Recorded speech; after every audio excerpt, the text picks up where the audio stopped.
Here is why you shouldn't be drinking a milk while you are losing a belly fat. 3 reasons. Number 1, high calorie content. While milk is a good source of protein, calcium, and vitamin D, it's also high in calories, especially whole milk. If you are trying to lose a belly fat, then you need to be in a caloric deficit, which means you need to consume fewer calories than your body needs. Number 2, insulin response. Milk contains lactose, which is a type of sugar that can cause an insulin response in the body. Insulin is a hormone that regulates the blood sugar levels and can also stimulate fat storage in the body. Drinking milk, especially in large quantities, can cause a spike in insulin levels, which can make it harder for your body to burn fat and lose belly fat. Number 3, hormones. Milk also contains hormones, including estrogen, progesterone, and testosterone. While these hormones occur naturally in the milk, they can also be added to milk by farmers to increase the milk production. Some studies have suggested that these added hormones may contribute to weight gain and belly fat accumulation in humans. Okay, we have all seen the headlines. Dairy causes inflammation. Milk is for baby cows and not humans, or baby goats and all other kinds of dairy animals. And if you want to lose belly fat, then you have to ditch the deli. It feels like the ultimate weight loss move, right? You swap your Greek yogurt for almond butter, you give up the cheese in your sandwiches, and you wait for the pounds to melt off, because if you're not drinking the milk and you're not eating the cheese, then you should lose the weight, right? After all, dairy is heavy, it's clogging, and it's the reason we are bloated. But then, you're miserable. You're not hitting your protein targets. Your coffee tastes like water. And the scale, it's exactly where it was. Is milk actually the enemy to your waistline? Or are we blaming the cow, the goat, or other kinds of dairy animals for crimes that they did not commit? Today we are going to milk the truth out of this dairy myth.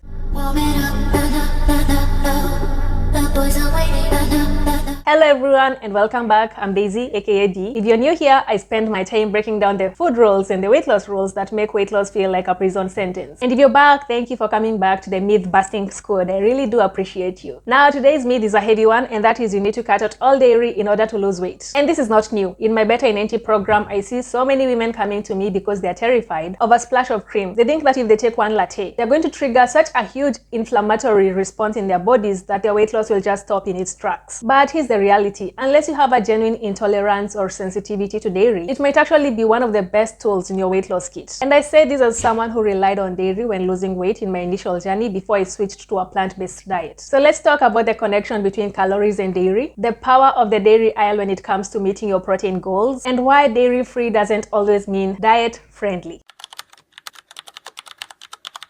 First, let's talk about proteins. The biggest mistake that people make when they cut out dairy as part of their weight loss goals is that they fail to replace the protein that they are losing by making this decision. You see, dairy products like Greek yogurt, cottage cheese, and milk are protein gold mines. And as we always say, protein is king when it comes to weight loss because it helps you stay full for longer, it has a higher thermic effect compared to the other macros, and it protects your muscle, which is very important when you're trying to lose weight because you don't just lose the fat, you also do lose muscle, so you want to protect it when you're losing fat. And that means if you swap out a 150 calorie cup of Greek yogurt with 15 grams of protein with a 150 calorie cup of coconut yogurt, which has 0 grams of protein, you have made your weight loss journey much harder, unless you're actually going to add in more protein from another source to make up for this loss. And if you don't replace this protein, you'll be hungry again soon, and it won't be long before you need to reach out for another food. So in this case, we can say that dairy in itself is not stalling your weight loss progress. But if you're going to swap out dairy for other foods and you don't make up for the loss in protein, then you're going to lose out on satiety, and that is going to predispose you to eating more calories than you need, especially on a weight loss journey. Secondly, let's talk about the connection between calcium and fat. Here's a fun fact that most dairy-free gurus might not actually tell you, and this is the fact that calcium can actually help you burn more fat. Studies have shown that a diet that's high in calcium, specifically from dairy, can slightly increase the amount of fat that your body excretes than absorbs. In fact, clinical trials have shown that when people are in a calorie deficit, those who consume 3 servings of dairy a day lose more body fat, specifically abdominal fat, compared to those who eat little to no dairy, even when the calories are the same. I'm going to link that study down below so that you can look at it and see exactly how they conducted the study and how they came to this conclusion. It's really interesting. Adult humans are not supposed to have milk,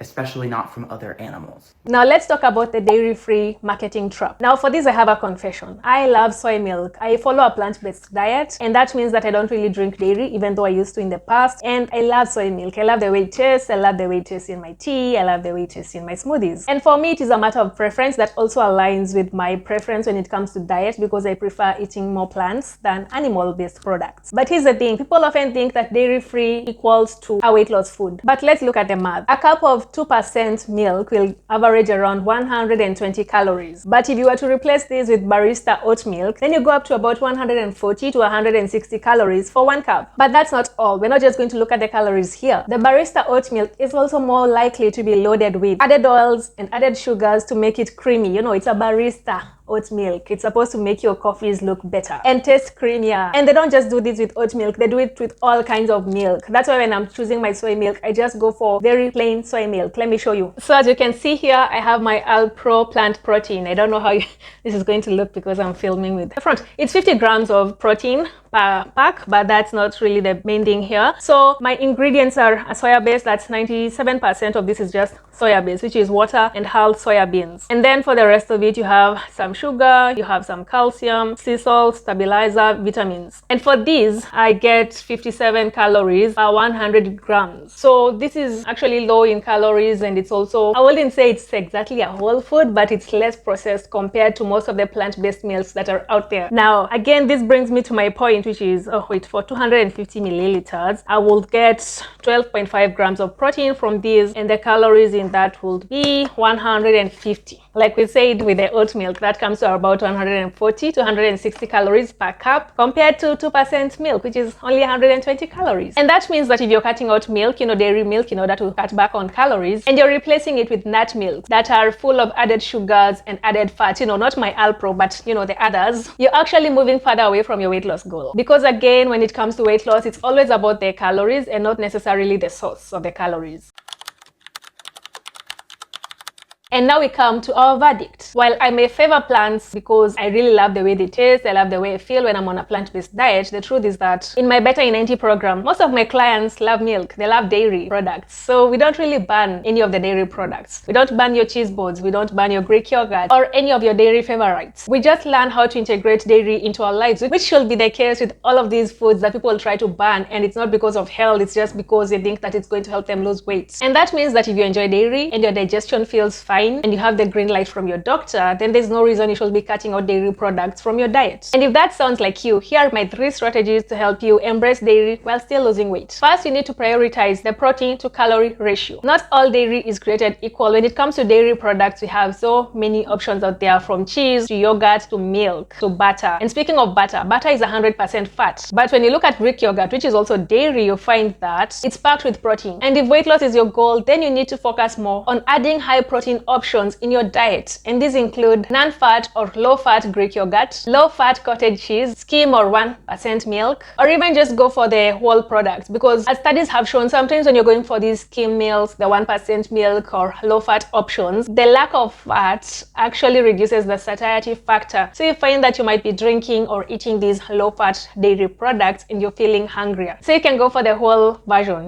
the whole milk yogurt, and all of those options. But even as you do so, you need to pay attention to the protein content. The higher the protein percentage, the more likely it is that you'll end up feeling fuller for longer, and the less likely you are to reach for more foods or eat more foods in a way that you go over your total daily energy expenditure, or even a calorie deficit. You're less likely to go over your deficit. Secondly, let's use the 30-gram protein anchor. Instead of using dairy as your protein source, consider using it as a booster. Like in my case, I use this as a booster because I have like 200 ml of this a day, because for my coffee, no, I don't drink coffee, for my tea and for my smoothies, and that's 10 grams just from the soy milk alone. And if you're into dairy, let's look at how this would work. Say for example that you add half a cup of cottage cheese to your eggs. Just doing that will add 14 grams of protein to your meal without adding too many calories to the same meal. For example, when I do 10 grams of these, I know that I'm only going to get around 120 calories for 10 grams of protein. So if you did the same thing with your cottage cheese and you added 14 grams of it, no, you added half a cup of it, then you'll get 14 grams of protein added to your eggs. These are just a few examples of ways that you can use dairy to hit your protein goals. Think of ways that you can add some dairy here and there to meet your protein goals without giving up the foods that you love. For example, if you love sandwiches and you love having cheese in there, have cheese in there. Just consider your portions and make sure that, again, you're minding that protein to calorie percentage, for the whole sandwich. So you might have cheese, and then to add more protein in there, you might decide to go for something that's not dairy based. So maybe you can have meat in there. So you're getting enough protein, you're getting your dairy, you're not really sacrificing the taste of your sandwich sandwich, but you're still ensuring that you're in a calorie deficit. Third, you need to be careful with the add-ons. Like we did with the red meat video, we're going to come back to,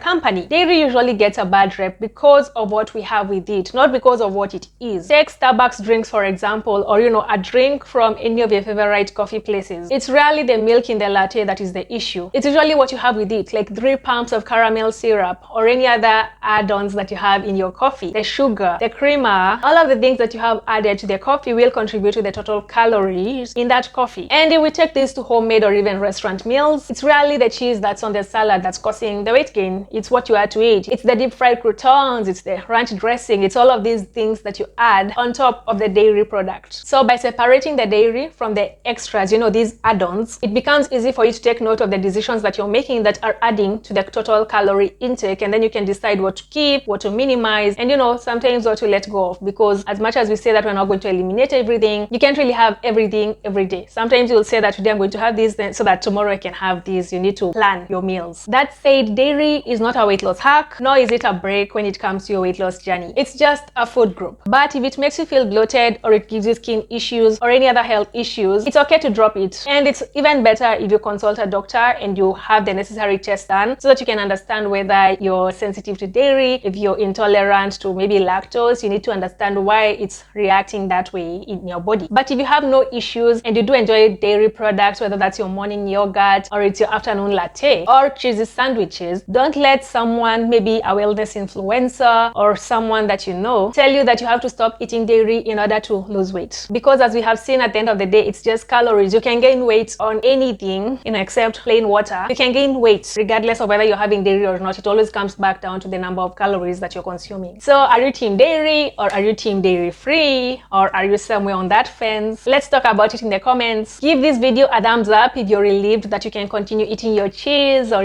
drinking your milk, or whatever dairy product that you love. And make sure to subscribe so that you do not miss out on next week's myth, which will also be about a food that people like to eliminate. I'll see you in the next one.